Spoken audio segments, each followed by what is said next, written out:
Buenos días. Hola, profe, Hola, ¿cómo está? muy bien. ¿Y ustedes cómo están? Bien, gracias. Bueno, ¿quieres que arranquemos ya? Sí, ¿Listo? profe, de una vez. Bueno, buenos días para todos. Bueno, hoy vamos a tocar un tema interesante, como es la importancia de el manejo del trauma ocular, a cargo de la doctora Manuela Muñoz, residente de primer año, programa Clínica de Oftalmología, Pontificia Universidad Javeriana. Adelante, Manuela. Bueno, doctor, muchas gracias. Como ya mencionó el doctor, entonces hoy vamos a tratar el tema de trauma de párpado. Entonces, pues podemos encontrar una gran variedad de pacientes con heridas leves que simplemente van a comprometer los tejidos blandos, pero pues también podemos encontrar otro tipo de pacientes con heridas bastante complejas y compromiso multisistémico. Y en estos pacientes, pues es muy importante hacer como el ABCD básico para descartar un compromiso cardiopulmonar y neurológico antes de enfocarnos solamente en la herida del párpado.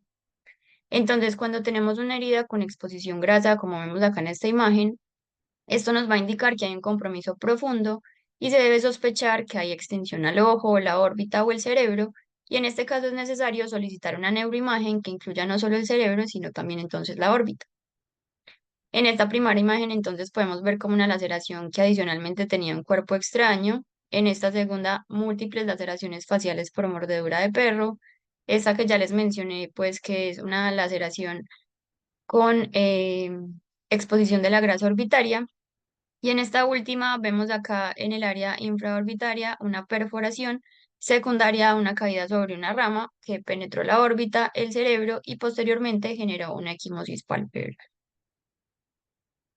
Entonces, pues si el paciente presenta diplopia o hipoestesia, hay que sospechar una lesión del nervio infraorbitario que es signo de una fractura orbitaria. Y en este caso, pues habría que pedir adicionalmente imágenes como una tomografía de cráneo. Es importante también entonces determinar la extensión, la ubicación y la severidad de la herida en el tejido blando. Y vamos a iniciar entonces la evaluación con el margen palpebral, observando bien la región medial para no dejar pasar laceraciones del canalículo. A la hora de evaluar el canalículo, pues es importante usar una lámpara de biomicroscopía para poder ver adecuadamente los pequeños detalles que nos ayuden a determinar si definitivamente hay o no alguna lesión allí. Si tenemos de pronto alguna sospecha de lesión del canalículo, hay que pasar una sonda Bowman 1.0 o más pequeña a través del punto e inspeccionar el canalículo. La mayoría entonces de las laceraciones canaliculares pues no van a ocurrir por traumatismo directo del párpado medial, sino que son el resultado de una avulsión o desgarro que ocurre cuando se tira lateralmente el párpado o la mejilla. Y esto explica por qué cuando el paciente recibe como un golpe con un puño en el cigoma puede verse una laceración en el canalículo inferior. Posteriormente entonces continuamos examinando la lamela anterior de los párpados. La presencia de grasa orbitaria en la herida indica que el septum ha sido comprometido y posiblemente entonces es una herida profunda como ya habíamos mencionado. Y también hay que observar los movimientos del párpado superior para asegurarnos que hay un adecuado funcionamiento del músculo elevador. Luego hay que evaluar las áreas perioculares periféricas. Si de pronto hay alguna laceración cerca del tronco del nervio facial, hay que evaluar los movimientos faciales.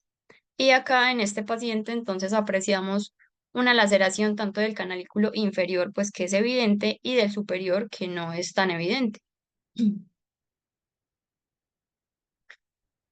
Entonces, en cuanto a la clasificación, a grandes rasgos, las heridas de párpado se van a dividir en trauma contuso y trauma penetrante.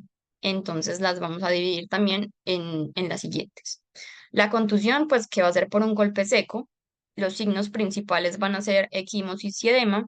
Y se debe hacer biomicroscopía acuiciosa para descartar lesiones intraoculares. Se debe tomar adecuadamente la presión intraocular y hacer un fondo de ojo bajo dilatación para descartar otro tipo de lesiones. En cuanto a las abrasiones, se van a presentar por fricción contra alguna superficie áspera y estas dos primeras, tanto las contusiones como las abrasiones, pues no van a requerir un manejo quirúrgico. El manejo va a ser limpiar la herida, definir si el paciente requiere o no un ungüento antibiótico y se deja manejo con compresas frías y antiinflamatorios orales. Cuando tenemos una avulsión, este se debe a un desgarro del tejido y el tejido entonces puede quedar adherido a la herida o presentar una completa pérdida del tejido, y estas van a ocurrir usualmente cuando hay heridas de pavimento. Están también las perforaciones que van a ser causadas por objetos filudos o puntiagudos que crean pequeños orificios de entrada, pero estas pueden ser muy profundas, como lo que ya vimos en el señor del trauma con la rama. Y las laceraciones que van a ser causadas por objetos cortantes.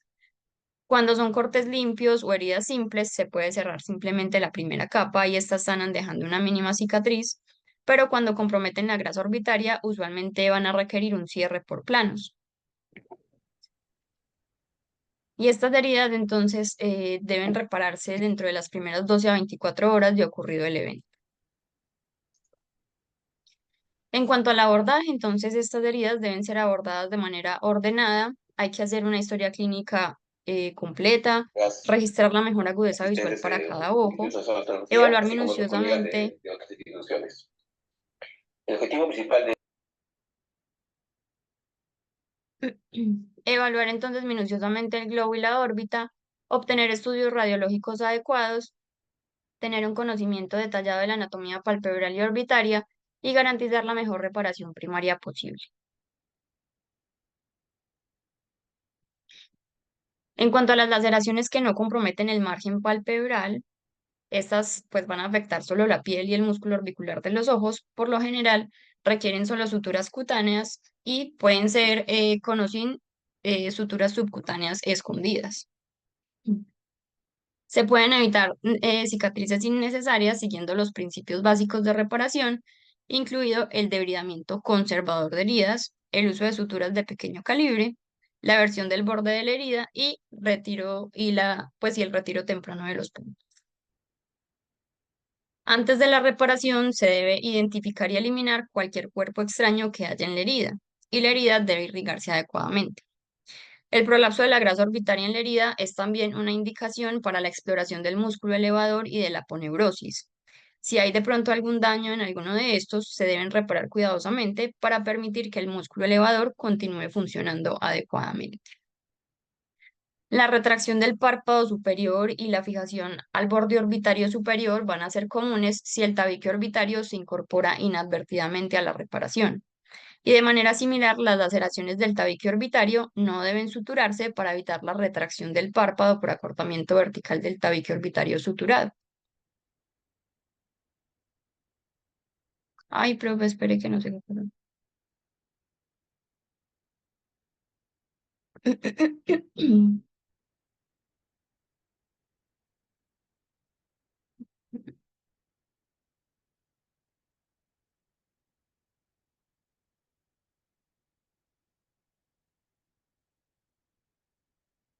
Acá. Entonces, si la laceración ocurre perpendicularmente a las fibras orbiculares y la herida se abre, se deben colocar unas suturas absorbibles profundas en el músculo que ayudan a aproximar los bordes de la herida sin ejercer tensión sobre el cierre de la piel. Y si la laceración es paralela al músculo orbicular, pues no va a requerir un cierre en el plano muscular. Para el cierre entonces de la piel del párpado se prefiere nylon o prolene, que puede ser 6 o 7 ceros, y si hay de pronto laceraciones de las cejas, se pueden usar los mismos, pero 4 o 5 ceros. Entonces tenemos las laceraciones que comprometen el margen del párpado. Estas van a requerir una colocación precisa de la sutura y tensión de la sutura para minimizar las muescas en el margen. La aproximación tarsal y la alineación anatómica deben ser entonces meticulosas para reparar con precisión el margen del párpado. Entonces, primero vamos a tener que se va a alinear el margen con bicril 7 ceros y una sutura colchonero vertical que se pasa a través de las glándulas de Meibomian. Luego entonces se sutura el plato tarsal con 2 a 3 puntos separados con bicril 5 o 6 ceros y con cuidado porque las suturas deben tener un espesor parcial a través del tarso sin extenderse a la superficie conjuntival. Luego entonces vamos a suturar el margen del párpado con bicril 7 ceros, otra vez con punto colchonero vertical, pero esta vez anterior a la línea gris. Y este punto va a proporcionar una leve eversión del margen del párpado. Se pueden poner entonces también unas suturas adicionales en la lamela anterior distal a las pestañas para ayudar con la alineación de las mismas. Y estas suturas no pueden llevar mucha tensión porque se puede generar entonces una necrosis. Luego entonces se cierra la piel con puntos simples y si la herida está tensión, antes de cerrar la piel se pueden poner unos puntos con Vicryl 5 ceros a través del músculo orbicular. Tenemos entonces las laceraciones complejas, que estas usualmente van a ser heridas que tienen muchos bordes dentados y se extienden hacia capas de tejido profundo. Entonces, la reparación de esta es algo compleja y es como construir un rompecabezas. Primero se tratan de identificar de pronto estructuras anatómicas que nos ayuden a guiarnos, se van como suturando y finalmente entonces se dejan las piezas de rompecabezas que no son fáciles de identificar para el final. Entonces, acá en estas dos fotos de arriba vamos a ver una laceración compleja de espesor total en el margen del párpado del ojo derecho. Acá en la de ella hicieron un reparo del margen con seda para minimizar la irritación corneal y acá vemos el posoperatorio luego de 3 meses. Y en esta otra imagen entonces vemos una laceración compleja que fue causada por la explosión de una botella que contenía hielo seco.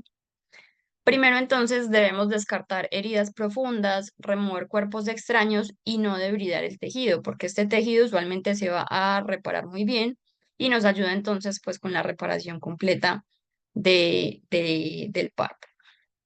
Entonces acá en la A vemos que hay una laceración del párpado superior y de la región cantal medial en un ojo hipotónico y pues lleno de sangre. Acá en la B vemos que hay un pedazo de vidrio que penetra la córnea, entonces pues decidieron realizar una enucleación primaria.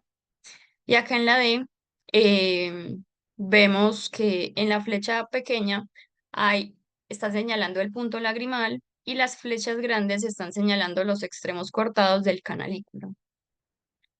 Ya acá en la E entonces realizaron el reparo de la lamela posterior y el párpado, luego la lamela anterior con nylon 6 y 7 ceros y puntos separados y dejaron ungüento antibiótico. Y ya en la G vemos el posoperatorio 9 meses después y el paciente ya tiene una prótesis en posición. Entonces, el retiro de los puntos se debe hacer más o menos 5 a 10 días luego de la cirugía.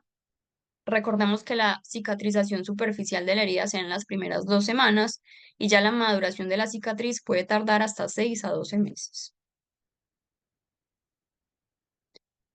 Entonces, el traumatismo en las áreas cantales medial o lateral suele ser el resultado de una tracción horizontal sobre el párpado, y esto va a generar entonces abulsión de los puntos más débiles del párpado, el tendón cantal medial o el lateral. Y las laceraciones en el área del canto medial van a requerir entonces una evaluación del aparato de drenaje lagrimal, cuyo compromiso canalicular se confirma mediante inspección y sondaje suave. El objetivo de la reparación de la laceración canalicular va a ser alinear los bordes desgarrados de la mucosa canalicular en una alineación anatómica. Y si la herida es profunda, es necesario entonces reparar el tendón cantal medial y en este caso, pues el uso del microscopio nos va a proporcionar una reparación más fácil. Luego entonces vamos a pasar un stent de silicona a través del canalículo como parte de la reconstrucción para evitar que los cambios cicatriciales cierren el canalículo posoperatoriamente. Entonces vamos a tener que se van a utilizar 3 técnicas. Puede ser la técnica de reparación mediante intubación bicanalicular con intubación del conducto nasolagrimal, que se usa un stent de Crawford o catalano. Este tiene como desventaja que es difícil realizarlo solo con anestesia local y usualmente el paciente requiere tener una anestesia general. Tenemos también la reparación mediante intubación bicanalicular con sonda Pictel, que es acá la B. Como ventaja, este no requiere anestesia general, pero la desventaja es que solo funciona si existe un canalículo común. Y hay un pequeño porcentaje de pacientes en los que no hay un canalículo común y cada canalículo va a ingresar de forma independiente al saco lagrimal. Y la C, entonces, va a ser una reparación con un stent monocanalicular, pues que hay varios tipos. Acá en este paciente entonces vemos una laceración del párpado inferior del ojo derecho que va a comprometer el canalículo inferior. Entonces se inserta una sonda lagrimal que evidencia el compromiso del canalículo, ponen un stent y este es el posoperatorio inmediato.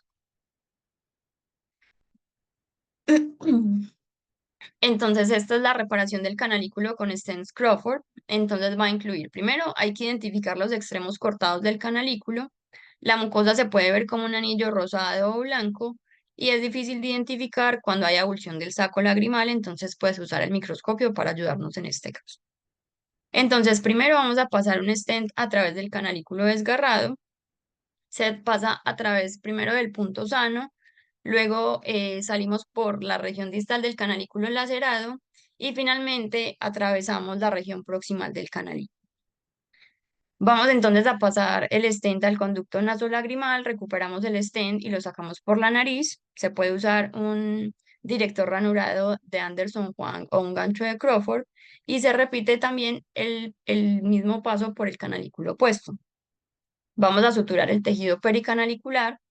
Si la laceración está en la unión del canalículo y el saco, entonces hay que usar suturas adicionales de Vicryl 4 ceros para reforzar el tendón cantal medial antes de suturar los tejidos pericanaliculares. Luego entonces los bordes de la mucosa del canalículo cortado se pueden unir con suturas o suturando el tejido circundante sin necesidad de poner puntos en la mucosa y se pueden poner más o menos 2 o 3 puntos de Vicryl 6 o 7 ceros en el tejido circundante. Pasamos entonces el stent por la nariz y no se debe dejar muy alto porque hay una retracción del saco lagrimal, ni tampoco muy bajito pues porque este se puede salir por la nariz. Y finalmente entonces se sutura la piel con suturas absorbibles o no absorbibles, 6 o 7 ceros y ponemos ungüento antibiótico. En esta imagen entonces vamos a ver una laceración canalicular y acá en la flechita se ve un anillo de mucosa en la región proximal del canalículo. Tenemos entonces el reparo de laceración canalicular con sonda Pictel. Entonces vamos a pasar la sonda de Pictel. Luego vamos a colocar entonces la punta de la sonda a través del punto intacto y se gira a través del canalículo saliendo por el canto medial. En el canto medial la sonda debe ir por detrás de la rama anterior del tendón cantal medial. Y sabemos que estamos en la posición adecuada si de pronto elevamos un poquito la sonda hacia el techo del quirófano y hay como una resistencia del canto. Vamos a dar entonces una presión suave para guiar la sonda a través del canalículo común y la sonda debe salir entonces por el borde proximal del canalículo lacerado sin hacer mucha presión. Si la sonda no pasa fácilmente, entonces la retiramos y empezamos el proceso a través primero del canalículo lacerado para salir a través del canalículo sano. Y si finalmente entonces no logramos pasarla, es porque es un paciente que no tiene un canalículo común y debemos usar otra de las técnicas. Entonces acá en la figura A pasamos una sutura de nylon 6 ceros sin aguja por el ojal de la sonda y vamos a rotar la sonda fuera del canalículo intacto. La sutura entonces del nylon 6 ceros va a atravesar los canalículos superior e inferior. Luego entonces vamos a pasar a través del sistema canalicular una pieza tubular de silicona de 25 milímetros para que el canalículo quede intubado. Ya en la D vamos a suturar entonces el nylon y escondemos el nudo. Y finalmente se sutura la piel con la misma técnica que vimos previamente y se deja ungüento antibiótico. Acá en esta imagen entonces vemos una laceración canalicular luego de un reparo con sonda Pictel. Acá se puede apreciar el nylon que se le dijo al paciente. Y este ya es 6 meses postoperatorio cuando ya se removió el stent y el paciente quedó sin epífora. Recordemos entonces que el manejo postoperatorio va a ser aplicar ungüento por una semana, hacerle pues los controles al paciente y el stent se debe remover más o menos a los 6 meses. Ahora vamos a hablar de los reparos secundarios. Entonces, la reparación secundaria de un traumatismo palpebral suele incluir el tratamiento de los cambios cicatriciales que pueden resultar tanto del trauma o de la reparación quirúrgica. Y como vemos en esta paciente, pues tiene una cicatriz lamelar anterior, posterior a un trauma y adicionalmente pues quedó con un lagostal. Entonces, la revisión de la cicatriz puede requerir una excisión simple con cierre primario o una reorganización tisular que puede ser más compleja. Y la ubicación de la cicatriz en relación con las líneas de tensión de la piel relajada va a determinar la mejor técnica o combinación de técnicas que debemos usar. Entonces, una decisión de cicatriz elíptica va a ser útil para cicatrices que siguen las líneas de tensión relajada de la piel y se pueden usar técnicas de colgajo de plastianceta únicos o múltiples para revisar las cicatrices que no se ajustan a las líneas de tensión relajada de la piel. Por otro lado, entonces están los injertos de piel libres, que pueden ser realizados solos o en combinación con varios colgajos, y estos se van a utilizar cuando se ha perdido el tejido o cuando se requiere un alargamiento de la lámina anterior. Y aunque se puede usar cualquier piel sin pelo, el sitio de donante ideal para la reconstrucción del párpado va a ser la piel eh, del párpado superior de espesor total. Recordemos entonces que la piel recolectada debe ser similar en color, en grosor y pues tampoco puede tener pelo, debe ser flexible y debe tener un daño actínico mínimo. Tenemos entonces también los colgajos tarsoconjuntivales, que son buenos sustitutos de los defectos del párpado de la lamela posterior, cuando tanto la placa tarsal como la conjuntiva pues son deficientes.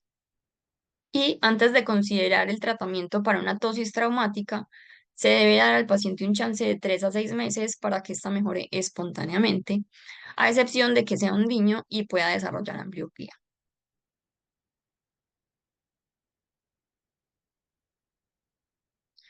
Tenemos entonces las mordeduras de perros y humanos. Las mordeduras entonces van a generar unas lesiones que pueden ser por desgarro y aplastamiento. Y son frecuentes las laceraciones palpebrales de espesor parcial y total, las avulsiones cantales y las laceraciones de los canalículos. Entonces, la pérdida de tejido es poco común, pero esta puede ocurrir. Y se prefiere la irrigación y la reparación temprana de las heridas y adicionalmente, pues aplicar el protocolo del tétano y la rabia.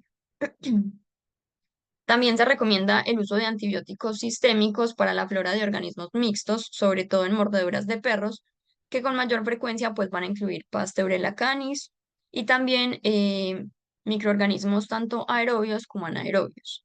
En los aerobios entonces vamos a tener el estreptococo, el estafilococo, la moraxella y la neisseria, y en los anaerobios las fusobacterias, los bacteroides y las porfiromonas. Y las lesiones oculares y canaliculares, pues vamos a tener que van a ser más frecuentes en los niños. Entonces, el antibiótico de elección va a ser ampicilina sulbactam intravenoso 3 gramos cada 6 horas. Y una vez el paciente es dado de alta, entonces se puede ir con amoxicilina clavulanato cada 12 horas hasta completar 10 a 14 días. Este era el niño entonces que les había mostrado inicialmente que había tenido unas múltiples laceraciones faciales por una mordedura de perro y este es el paciente 6 meses posoperatorio. En cuanto a las quemaduras, entonces, pues las quemaduras de párpado realmente son raras y usualmente las vamos a observar en pacientes que han sufrido quemaduras en otras áreas del cuerpo, generalmente con compromiso de un alto porcentaje de la superficie corporal. A menudo entonces estos pacientes van a estar semiconscientes o muy sedados y van a requerir una protección adecuada de la superficie ocular para evitar entonces la exposición, ulceración o infecciones de la córnea. Entonces es importante determinar si el paciente requiere ungüentos antibióticos, lubricantes, cámaras de humedad y una evaluación frecuente de los globos oculares, que sería pues como el tratamiento inicial de estos pacientes. Una vez ya comienzan entonces los cambios cicatriciales de los párpados, a menudo entonces vamos a tener que hay un deterioro rápido del estado ocular del paciente, secundario a qué? A una ectropión cicatricial, a la retracción de los párpados, al nagoftalmus y a la exposición corneal, como vemos acá en este paciente de la derecha.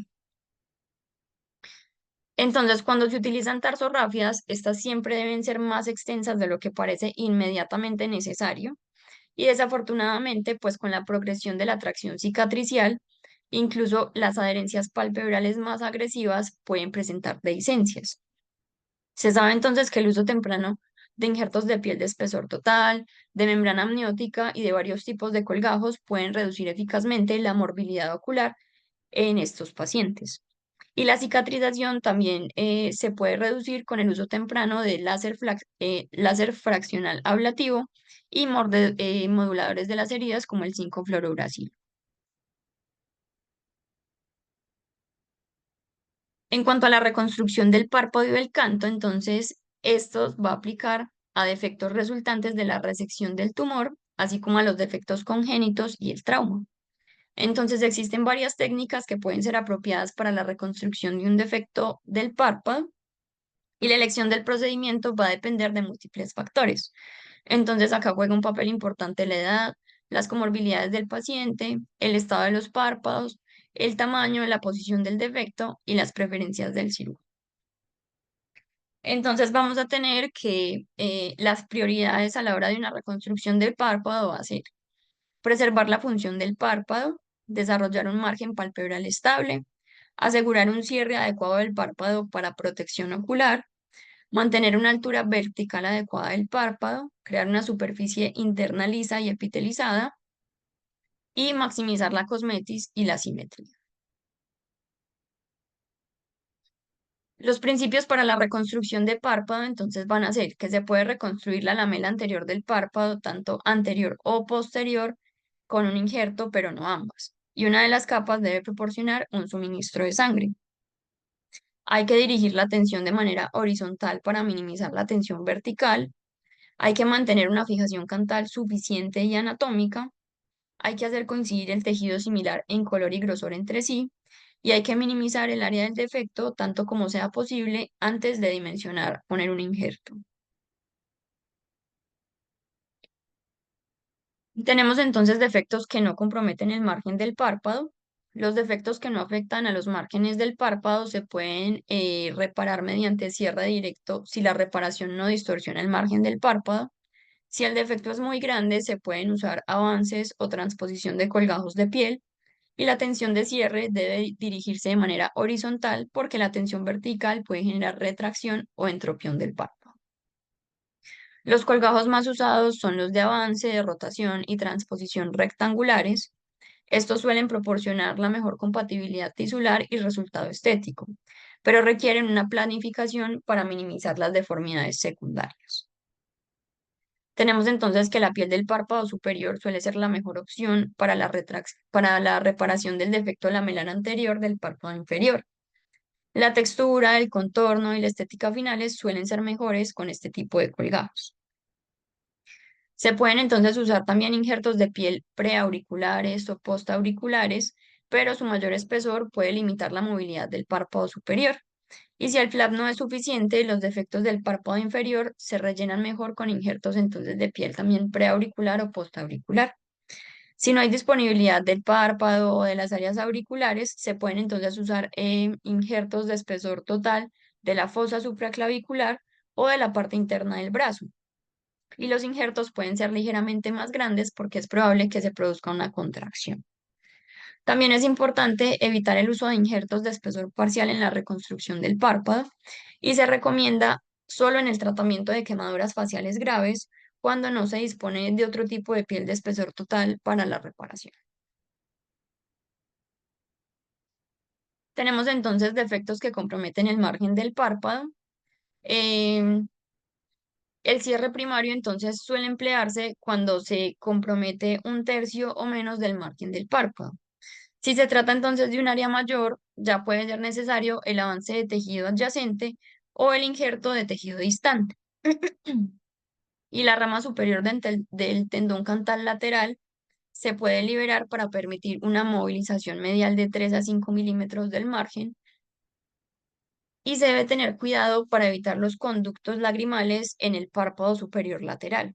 La eliminación o destrucción de estos conductos puede generar problemas crónicos de ojo seco y después de la cirugía el párpado puede parecer tenso y tóxico debido a la tracción, pero normalmente con el paso de las semanas este se va a relajar.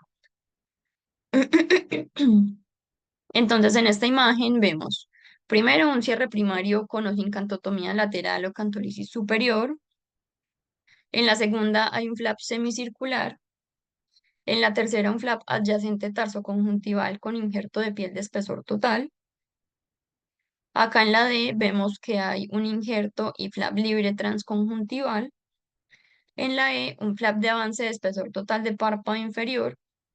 Y en la F un flap de párpado inferior o flap de la frente.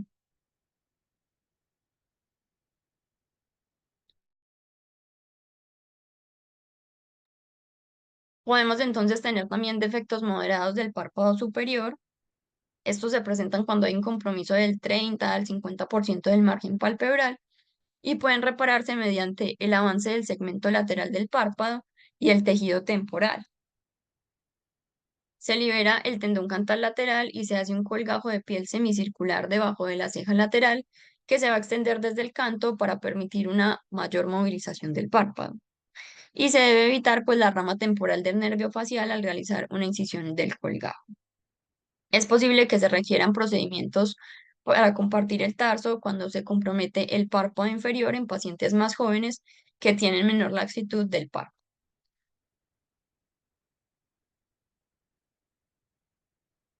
Y tenemos entonces los defectos grandes del párpado superior, que es cuando hay compromiso de más del 50%.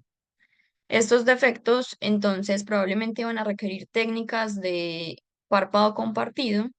Después de una incisión subciliar horizontal en el tarso del párpado inferior, se avanza entonces un colgajo de espesor total del párpado inferior hasta el defecto del párpado superior, detrás del margen restante del párpado inferior.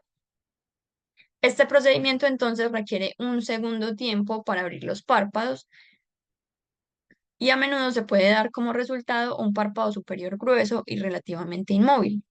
Alternativamente, entonces, un colgajo tarsoconjuntival del párpado inferior, que puede ser usado junto con un injerto de piel suprayacente, puede dar un mejor resultado estético. Y los procedimientos de compartir párpados, pues son menos óptimos en pacientes monoculares o en niños en quienes la ambliopía por privación puede ser pues un problema. En estos casos, los injertos tarsoconjuntivales libres tomados del párpado superior contralateral y cubiertos con colgajos de piel y músculo pueden ser una opción si hay suficiente piel redundante en el párpado superior. Y acá en este paciente vemos que se hizo una reconstrucción del párpado superior usando entonces piel del párpado inferior y un flap orbicular. Y ahora vamos a hablar de los defectos del párpado inferior. Entonces, los pequeños son igual cuando hay compromiso de menos del 30% y pueden repararse entonces a través del cierre primario. Y además el pilar inferior del tendón cantal lateral se puede liberar también para proporcionar más o menos 3 a 5 milímetros adicionales de movilización. Entonces, acá en la A vemos un cierre primario con o sin cantotomía lateral o cantolisis superior. Acá tenemos el flap semicircular, el flap adyacente tarsoconjuntival con injerto de piel de espesor total, un injerto y un flap libre transconjuntival, un flap tarsoconjuntival de párpado superior con injerto de piel que se llama flap de Hughes y el flap o injerto de avance de mejilla que es el flap de Mustardé.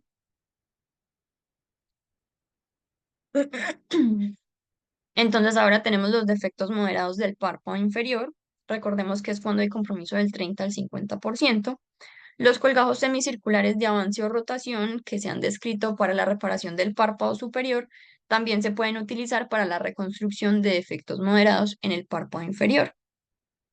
Los autoinjertos tarsoconjuntivales obtenidos de la parte inferior de los párpados superiores se pueden trasplantar al defecto del párpado inferior para reconstruir la lamela posterior. Y cuando se obtienen injertos de tarso, se conserva la altura marginal del tarso de 4 a 5 milímetros para evitar entonces una distorsión del margen del párpado donante. Los autoinjertos tarsoconjuntivales pueden cubrirse con colgajos de piel y también con colgajos de piel y de músculo. Y pueden ser necesarias la elevación de las mejillas, es decir, como un levantamiento de grasa suborbicular de los párpados para evitar ectropión y tracción vertical del párpado. Y como alternativa se puede usar un colgajo tarsoconjuntival desarrollado a partir del párpado superior y un injerto de piel de espesor total. Y están los defectos grandes, que comprometen más de la mitad del margen del párpado inferior y pueden repararse a través de un avance de un colgajo tarsoconjuntival desde el párpado superior hasta el defecto lamelar posterior del párpado inferior.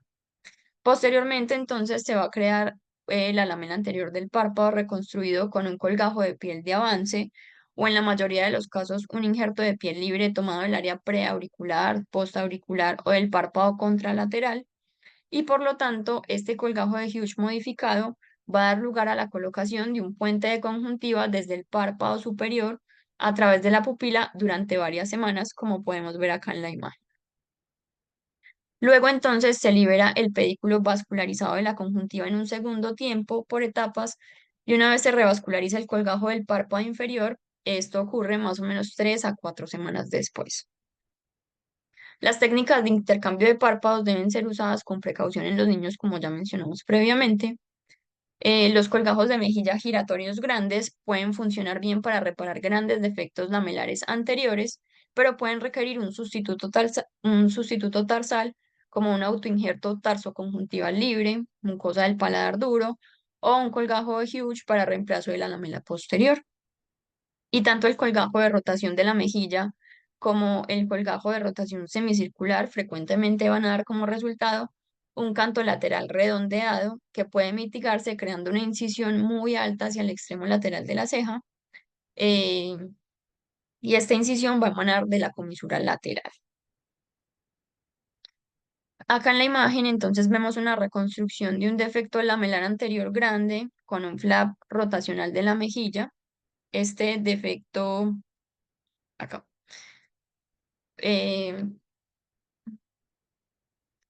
Luego entonces acá en la B hicieron una marcación del flap rotacional, hicieron una elevación subcutánea del flap y este es el postoperatorio 6 meses después. También se han entonces usado autoinjertos tarsoconjuntivales libres del párpado superior cubierto con un colgajo de piel vascularizado para reparar estos defectos tan grandes. Y este tipo de procedimientos tiene la ventaja de requerir solo un tiempo quirúrgico y evitar la oclusión temporal del eje visual. Tenemos entonces los defectos del canto lateral, los colgajos de transposición de base lateral del tarso y la conjuntiva del párpado superior se pueden usar para defectos grandes del párpado inferior que se van a extender hasta el canto lateral. Y estos colgajos se pueden cubrir con injertos de piel libres y también se pueden usar colgajos de avance semicircular o romboides. Entonces acá en esta imagen vemos una reconstrucción del canto lateral con un flap romboide.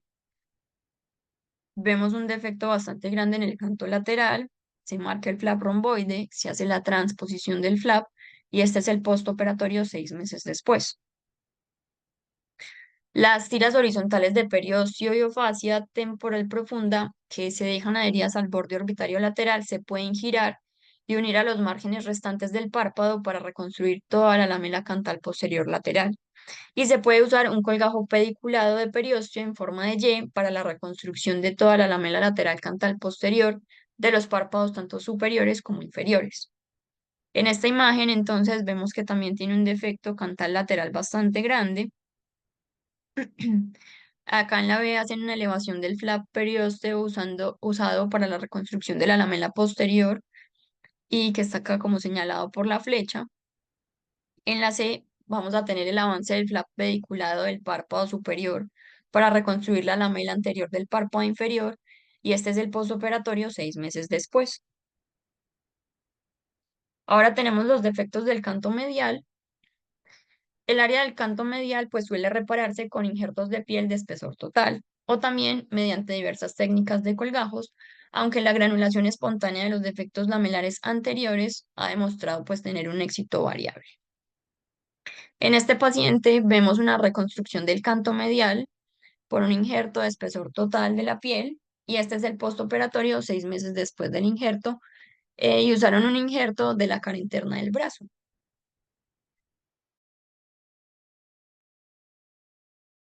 Cuando hay defectos del párpado medial de espesor total, las inserciones del canto medial del margen restante del párpado se deben fijar al periósteo o al hueso firme.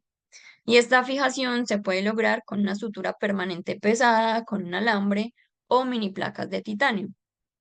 Y los defectos que afectan el párpado de drenaje lagrimal van a ser más complejos y van a requerir una reconstrucción microquirúrgica simultánea con una posible intubación de la vía lagrimal.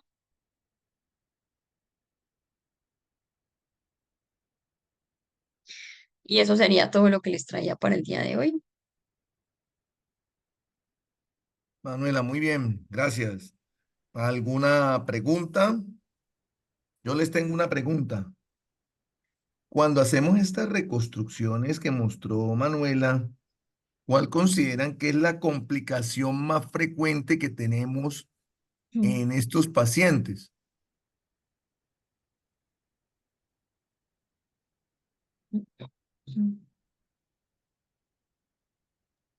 Profe, ¿podría ser el ectropion una de las complicaciones más frecuentes? Correcto. ¿Y por qué? Profe, digamos que también puede estar derivado de la técnica con la cual se suture. Si no se sutura de la manera adecuada y en los planos que comentó Manu, podría generar tensión en las lamelas anteriores o generar algún tipo de tensión que hace que el párpado se torne hacia afuera. Ok, sí. Bueno, eso es básicamente, pero quería que tuvieran en cuenta que cuando hacemos trauma, una de las complicaciones más grandes que tenemos es que hacemos todo bien, colocamos nuestros ligamentos cantales en posición, tratamos de posicionar todo, pero no dejen de olvidar que se va a presentar una retracción de los tejidos.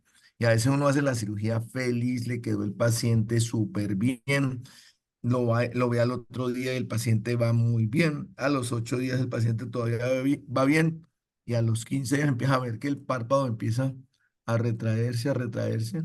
Y entonces una de las grandes dificultades que tenemos con estos procedimientos es la retracción palpebral que se va presentando con la cicatrización. Entonces, para que lo tengan en cuenta cuando manejan este tipo de traumas, advertirle al paciente, además de que es una cirugía reconstructiva con todas las dificultades que mostró Manuela, la retracción palpebral para que el paciente sepa de que eso se puede presentar y hay razas donde es más frecuente.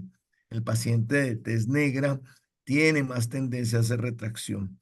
Y cuando hacemos estos injertos, pues que estamos reparando, hacer hipercorrecciones, o sea, si nos tocó usar piel, hacer una hipercorrección para que quede sobrando piel, porque a veces se va generando este proceso y el manejo es muy difícil. Le tenía una pregunta a Manuela. Si Sí, hacemos profe. una reparación de la vía lagrimal y mostraste Ujú. lo divino que es la reparación bicanalicular, ¿qué hacemos si no podemos canalizar? Porque de arriba para abajo no encontramos el defecto, de abajo para arriba no encontramos el defecto, no logramos pasar la pigtail. ¿Qué se hace? Pues profesora, lo que yo estaba contando, entonces pues realmente cuando no se puede canalizar la vía porque no hay una vía canalicular común que llegue al saco lagrimal, entonces se debe usar otra de las técnicas que puede ser, por ejemplo, la canalización monocanalicular. Ok, O también, perfecto. profe, la que usted realizó el otro día en cirugía, que era la técnica de ver.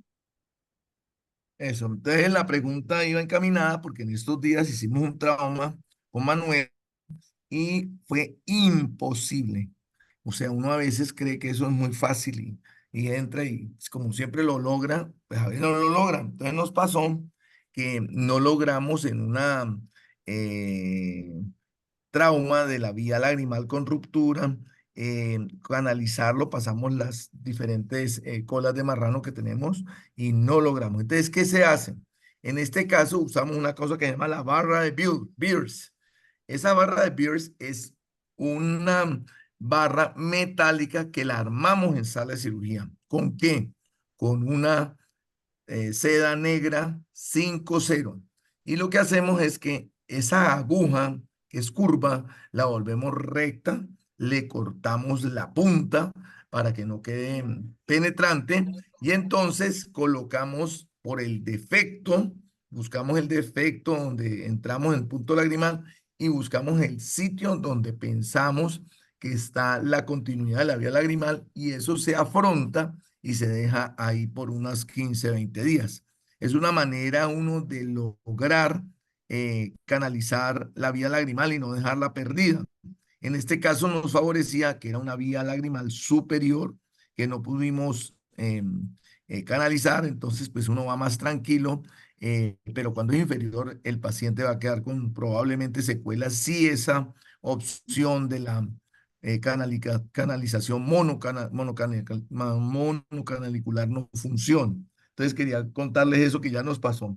Eh, ese slide que presentaste de la reparación de tejidos por porcentaje está muy claro. Entonces, la mayoría de pacientes que manejamos son defectos menores del 30%, entonces se pueden hacer afrontamientos primarios, entonces muy importante dentro del armamentario, cuando ustedes hacen un afrontamiento, están bien lejos y les tocó una herida de párpado y hay pérdida de sustancia del 20, 30% y están afrontando y es un paciente muy joven y no les da, ustedes tienen la opción de, sin complicarse mucho, hacer una cantotomía, cantolisis para que el tejido ceda un poquito y desplace el párpado para que lo tengan en cuenta.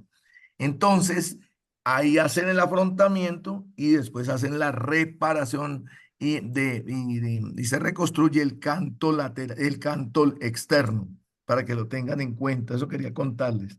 Y pues no sé si tienen alguna otra pregunta.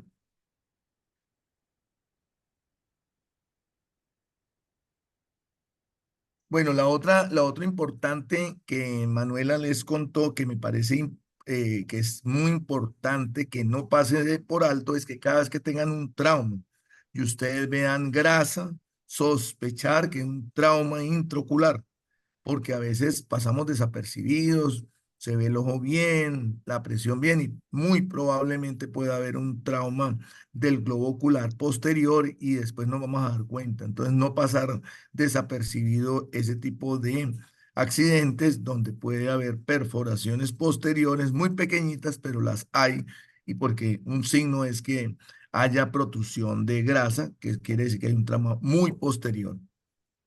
¿Alguna otra observación? ¿Comentario?